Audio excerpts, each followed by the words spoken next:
Então, pessoal, o que é que nós temos aqui? Um vídeo com a experiência, você pode fazer em casa facilmente. Você vai precisar apenas de uma vela, acender a chama dessa vela, colocar água num prato, por exemplo, essa vela fica fixada nele. Coloca água ao redor, você pode colocar um corantezinho para ficar mais fácil de observar. E você vai cobrir com uma vasilha, especialmente vidro, para você conseguir ver o que está acontecendo. Você vai perceber que esse oxigênio vai ser consumido, a chama vai apagar, mas antes disso, a vela vai criar uma mudança de temperatura. A temperatura interna fica alta, então a gente vai ter expansão de gás. O que vai acontecer? Quando essa chama apagar, essa temperatura interna vai cair e ela vai diminuir a pressão. Quando ela diminui a pressão interna ficar menor, a pressão atmosférica que está ao redor vai ser maior, e por diferença de pressão, o ar vai passar do local de onde está com maior pressão para onde está com menor pressão, e esse ar vai entrar e vai empurrar o líquido que está fora. Aí dá essa impressão, parece mágica, que o líquido entrou sozinho para dentro do vasilhame. Um experimento simples, você pode fazer ele sem preocupação, o risco só da chama, né, da vela, para você não queimar a sua casa. Mas você vai complementar esse conteúdo aqui com essa aula sobre pressão atmosférica e vai ficar bem legal. Começando mais uma videoaula sobre pressão do ar. Claro que a gente já teve uma aula, ou várias aulas, né, sobre ar, atmosfera, componentes do ar. Então essa aula agora é sobre a pressão do ar, que é uma propriedade bem interessante, que a gente vai ver algumas características, até mesmo coisas práticas que a gente pode fazer e observar no nosso dia a dia. Então, vamos começando. Essa aula está disponível no nosso canal Anderson Ciências. Confere, dá aquele likezão. Então, pressão atmosférica, a gente pode chamar pressão do ar. É uma pressão, o próprio nome já diz, né? Você estudando na física, você vê que a pressão ela tem relação com a força e com a área. Então é a pressão que os gases, olha aí, ó, que os gases da atmosfera fazem sobre um determinado ponto na superfície da Terra. Então, a gente pode dizer que nós temos mais ou menos uns 500 ou 600 quilômetros de gases sobre nós, né?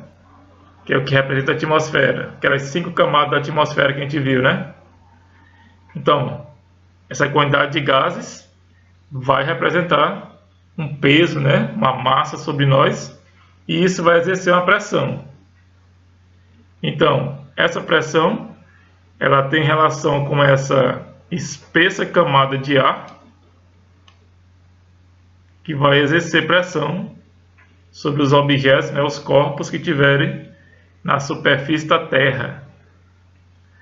Uma dica, uma informação bem interessante: ao nível do mar, é bom sempre quando for trabalhar de pressão atmosférica relacionar se é a nível do mar, se é acima ou até mesmo abaixo.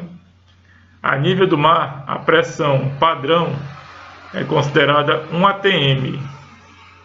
A gente pode chamar também de 1 atmosfera. Então essa vai ser a unidade padrão a nível do mar. Geralmente ela diminui quando a gente aumenta a altitude. Isso a gente vai ver mais na frente ali um pouquinho, viu?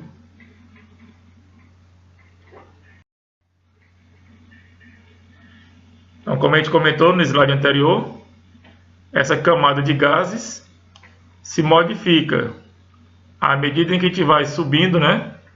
Aumentando a altitude, vai acontecendo modificações. A tendência é o ar ficar mais rarefeito nas maiores altitudes.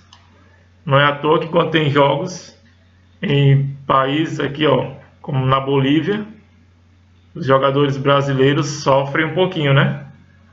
Justamente pela altitude, o aumento da altitude, o ar se torna mais rarefeito, então a pressão é menor, então ele vai ter uma dificuldade maior para respirar. Então, em regiões com grande altitude, nós temos a menor quantidade de partículas, aí, ó, menos partículas de ar por unidade de volume. Então a gente pode dizer que o ar está mais difícil, né? Está mais raro.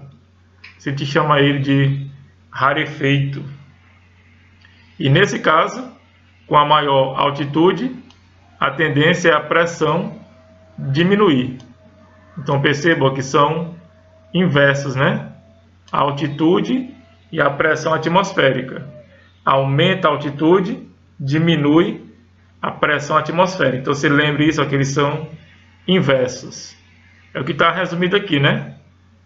Maior altitude, menor a pressão atmosférica. Você sempre vai associar que eles são inversos.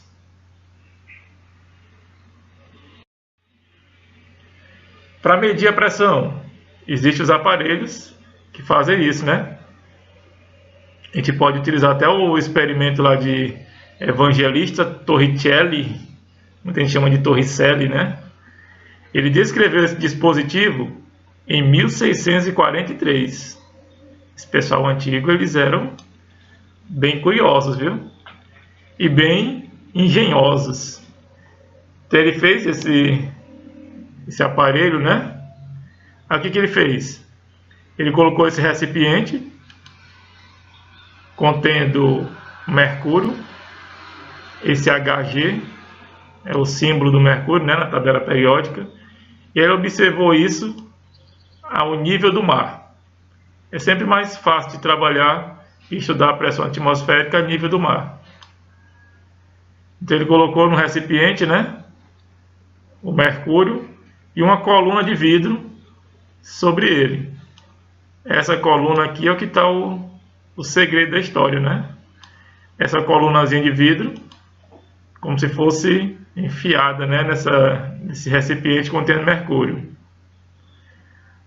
Aí ele percebeu que o nível do metal subia até uma altura de mais ou menos 76 centímetros. Então o mercúrio estava aqui nesse recipiente e ele começava a subir por essa coluna, mais ou menos até a altura de 76 centímetros. Quem era responsável por isso? Era o ar fazendo pressão, a pressão atmosférica, e fazia o mercúrio subir. Então ele considerou que esses 76 centímetros, que era o máximo, né, ao nível do mar, que a pressão atmosférica conseguia fazer o mercúrio se deslocar. Aí ele utilizou isso como padrão. 76 centímetros de mercúrio correspondia a 76 Thor, que seria mais ou menos a abreviação de Torricelli, né? Vamos pensar que é o Thor dos Vingadores, não, viu? Que corresponde ao básico que a gente falou, né? Que é 1 atm, que é a pressão padrão ao nível do mar. Se ele fizesse esse experimento em outro local, acima do nível do mar, com certeza ia dar um resultado diferente. Ele ia subir numa altura menor do que ele subir aqui no nível do mar.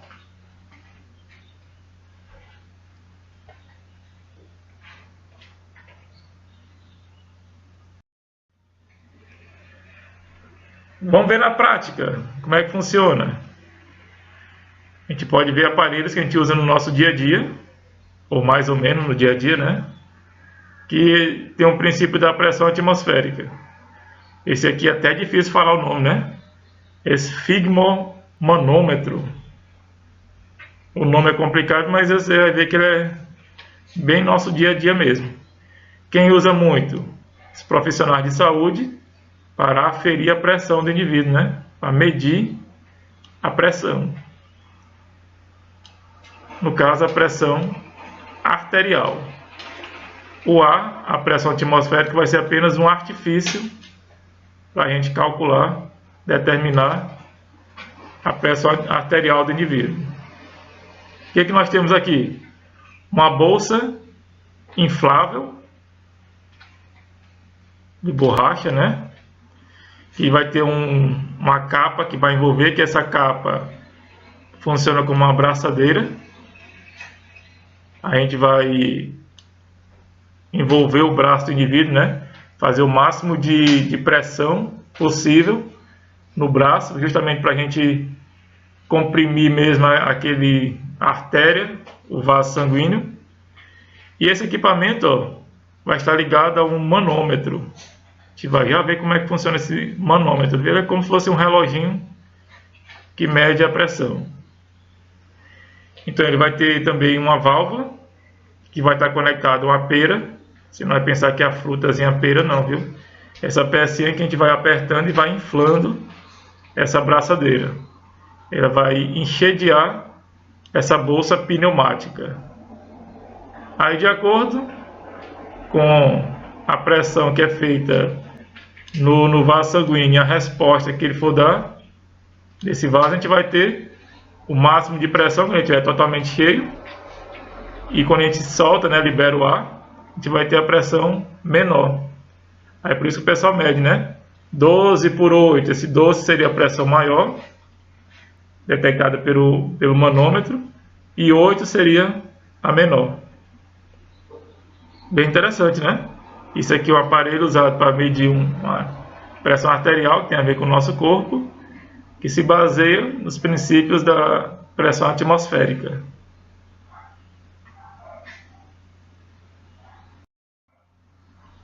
O próprio manômetro, a gente já comentou no slide anterior, né?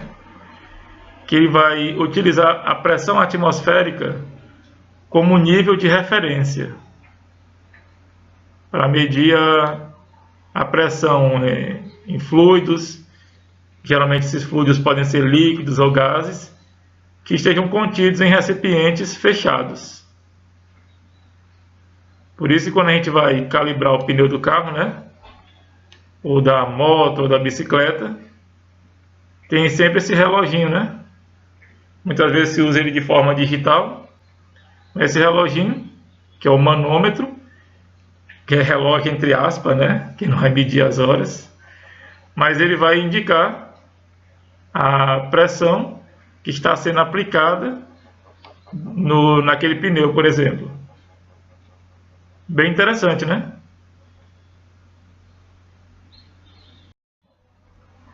Compressor de ar, que usa bastante, né? Até para calibrar pneu também, né? Então, o que esse compressor de ar faz? Ele converte, é um conversor, né? Movimentos mecânicos, aí ó, bem interessante, gerados muitas vezes por energia elétrica. A gente pode encontrar também até envolvidos a combustível, gasolina, né? Ele converte esse movimento mecânico, geralmente é o giro desse motorzinho, né, em ar comprimido. O próprio nome já diz, né? Compressor produz ar comprimido. E o que seria esse ar comprimido? É o ar sob pressão. Ele está comprimido porque está sendo pressionado e as suas partículas estão sofrendo compressão. Por isso que chama de ar comprimido.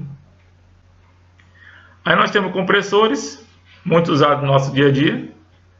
Muitas vezes, ó, para encher objetos, né? Como esse aqui, ó, esse elefante aqui, ó, esse balãozão gigante aqui, né? Esse brinquedo, ele só dá para encher ele se for com um compressor. Com a boca dificilmente você conseguiria, né? Até mesmo, ó, freios de trens, ônibus, até mesmo as portas dos ônibus, quando são abertas ou fechadas, é utilizado o compressor. Oficinas mecânicas, borracharia se usa muito, né, para calibrar o pneu. Só lembrando que o manômetro vai ser o aparelho que você vai visualizar que pressão está sendo estabelecida no pneu, por exemplo. Mas quem vai injetar mesmo ali o ar sob pressão é o compressor. Aqui nós temos a imagem de um, né? Bem interessante, né?